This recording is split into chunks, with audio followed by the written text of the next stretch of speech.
They said it couldn't be done, but Ukraine just proved them all wrong. Elite Ukrainian forces have shattered Crimea's formidable northern defenses, marking a pivotal moment in the ongoing conflict. This isn't just a breach. It's a direct challenge to Russian control and a move that could send shockwaves across the geopolitical landscape. Stay tuned, because what's happening in Crimea right now is rewriting the course of this war. So, what exactly went down in northern Crimea? For months, the northern edge of Crimea had been one of the most fortified regions in all of Russia's occupied territory. Thick with concrete bunkers, mine belts stretching for miles, and layers of razor wire meant to stop any advance cold. Russian commanders were confident that no force could possibly break through there. But in the dead of night, something changed.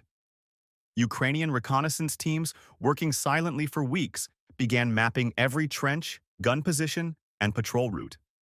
Using drones that hovered just below radar detection, they discovered a weak spot, a narrow corridor between two Russian defensive zones near the Perekop Isthmus, the land bridge connecting Crimea to mainland Ukraine. That slim strip of land, only a few kilometers wide, became the key to the entire operation. Once the green light was given, Ukraine's elite units moved fast. Reports suggest members of the 82nd Air Assault Brigade, known for their speed and precision, worked alongside naval special operations teams who had trained for months for this moment. They didn't storm the defenses head-on.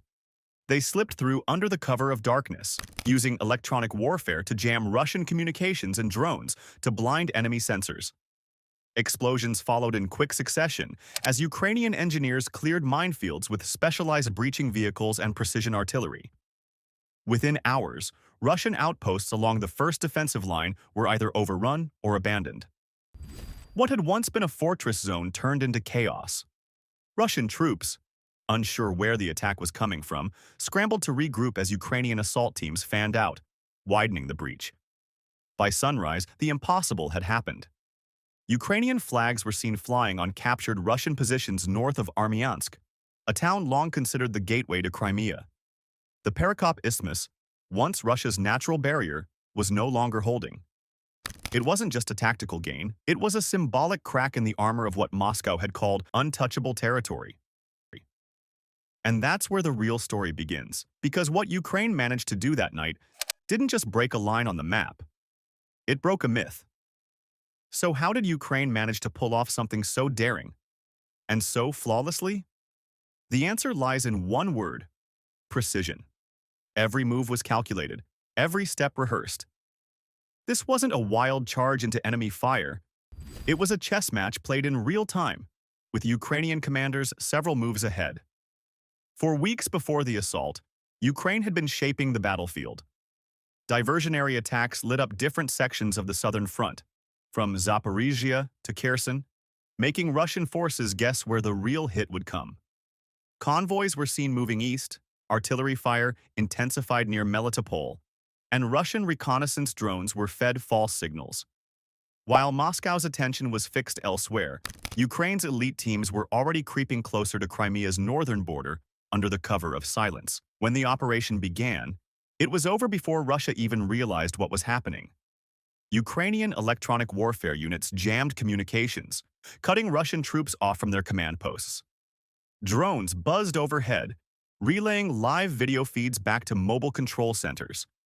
Every Russian gun position, every armored vehicle, every bunker, all of it was mapped and targeted in real time. Then came the strike teams. These weren't ordinary soldiers. They were specialists from Ukraine's GUR, military intelligence, and 82nd Air Assault Brigade, trained to fight in small, agile squads. They moved like shadows through the night, armed with Western-supplied breaching tools and compact drones that could drop grenades directly into enemy trenches. Artillery from behind the lines softened Russian defenses, but only enough to keep them off balance, not enough to reveal the main assault. The Russian fortifications themselves were no joke. Layers of concrete bunkers, anti-tank ditches, dragon's teeth, and endless fields of mines. But Ukraine had adapted, using Leopard and Challenger tanks fitted with mine plows and protected by infantry vehicles. They carved safe lanes for the advancing troops. Each cleared path was marked, secured, and widened, allowing more units to push through without delay. Within hours, Russian lines began to fold. Some outposts were overwhelmed in hand-to-hand fighting. Others were abandoned as Russian soldiers fled deeper into the peninsula. The speed of the Ukrainian advance caught Russian commanders completely off guard. What they had built to hold for months was breached in a single night. So, what were Ukraine's troops after once they broke through? Their initial objectives were strategic, not symbolic. They aimed to cut off supply arteries leading south toward Jankoy, a crucial logistics hub for Russian operations in Crimea. By doing that, they could choke off reinforcements and isolate Russian positions across the peninsula. They also sought to establish forward observation posts to guide precision strikes deeper into occupied territory. And make no mistake, these soldiers weren't just fighting for ground. They were fighting to shift the balance of power. Every meter gained meant new pressure on Russian defenses and new leverage for Ukraine's broader campaign.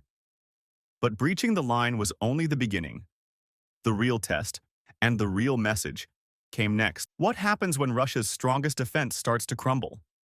So what happens when you crack open the most fortified line in Crimea, the very wall meant to keep Ukraine out forever?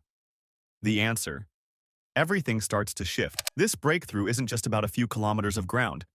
It's about changing the entire equation of the war. For months, Russian forces relied on the assumption that Crimea was untouchable, a fortress that could never fall. But now, that illusion has been shattered, and with it, the stability of Russia's southern front. The first domino to fall: logistics. Crimea depends heavily on two main supply arteries, one running across the Perekop Isthmus and another feeding in from the Kerch Bridge in the east. With Ukraine's forces pushing south from the north, both routes are suddenly at risk. Artillery and drone strikes can now reach deep enough to threaten fuel convoys, ammunition trains, and troop movements heading toward the peninsula. That means Russian units stationed in Crimea could soon find themselves cut off, stranded without steady resupply. And when supply lines start to falter, morale follows. You can feel the psychological weight of this shift on the battlefield. For Russian soldiers who believed Crimea was untouchable, the realization that Ukrainian troops are advancing on their doorstep is devastating. Videos already circulating from Russian channels show confusion, low morale, and troops retreating under fire. Meanwhile, on the Ukrainian side, the mood couldn't be more different. Confidence is rising, energy is back, and for the first time in a long while, there's a sense that victory isn't just possible, but visible. But this isn't just about morale or territory. It's about momentum. With the northern defenses broken, Ukraine now has a rare window of opportunity. Commanders can decide whether to expand the breach and push further toward Jankoy, a critical junction connecting Crimea's rail and road networks, or pivot east to threaten Russian air bases and command hubs. Either choice would force Moscow to stretch its forces thin, scrambling to defend multiple fronts at once.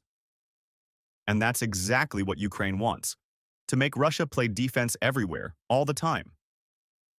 Even more importantly, this move opens the door for new fronts in the south. Ukrainian units positioned near the Black Sea coast, once held in reserve, can now advance with support from behind. It's not just about taking back land. It's about forcing Russia to make impossible choices: defend Crimea or risk losing the southern mainland.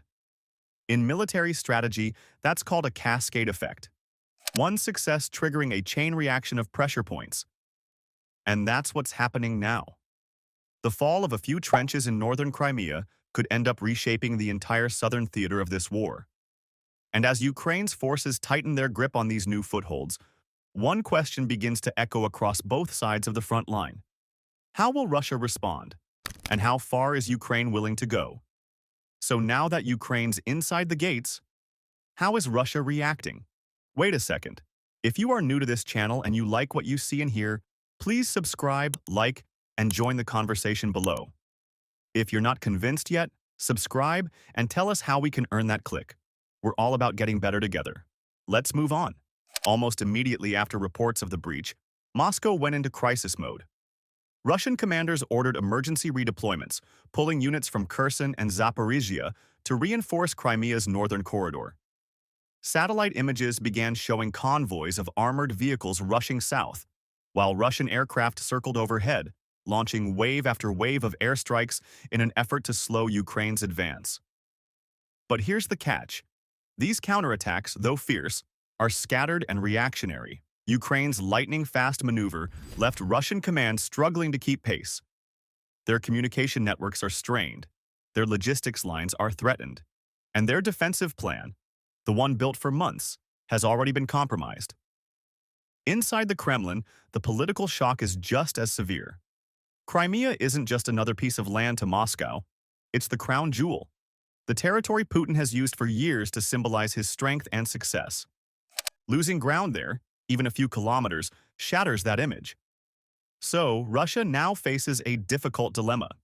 Admit the setback and risk public outrage, or downplay it and pretend control remains unshaken.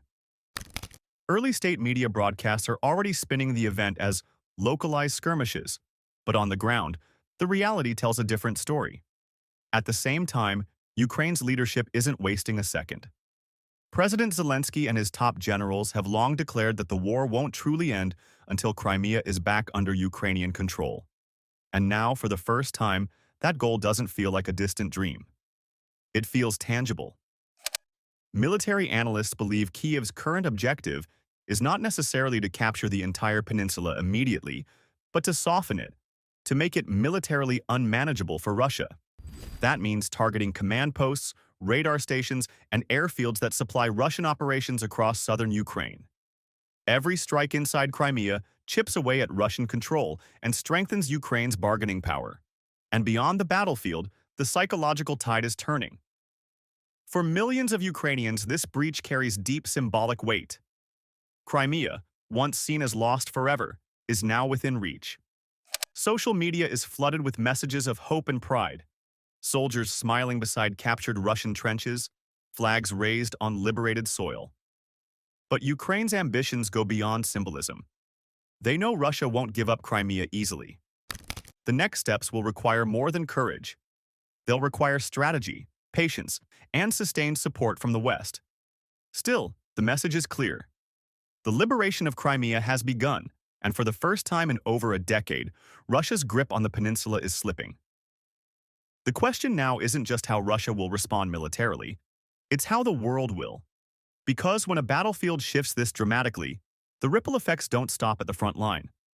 They travel outward, across Europe, across the Black Sea, and deep into the global stage.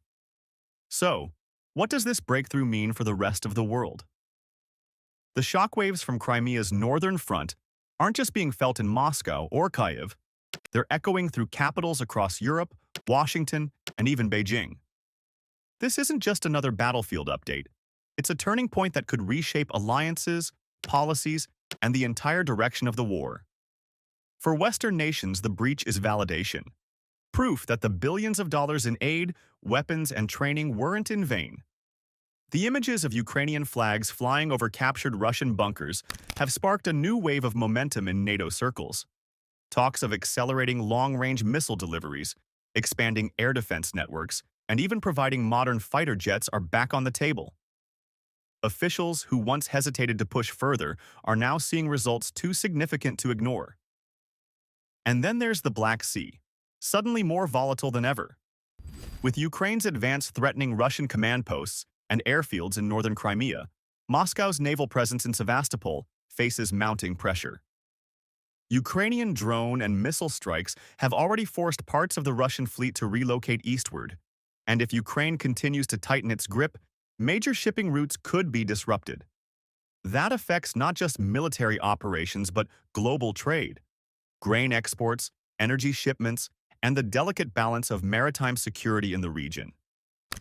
Meanwhile, Russia's allies are watching nervously. Countries that once quietly supported Moscow are starting to question whether the Kremlin can still deliver on its promises. China and Iran may publicly stand by Russia, but behind closed doors they're reassessing the cost of betting on a partner who's losing ground. For ordinary people across Europe, the stakes are rising too. Governments are preparing for new waves of tension, cyber attacks, propaganda pushes, and energy manipulation, as Russia seeks new ways to retaliate without escalating into direct confrontation with NATO. Yet even amid those risks, there's an undeniable sense of change in the air. Ukraine's resilience has reignited global faith in democracy's ability to fight back against aggression. Still, the most pressing question remains: does this bring us closer to peace or to something far more dangerous? Because every step Ukraine takes into Crimea pushes the world toward a crossroads.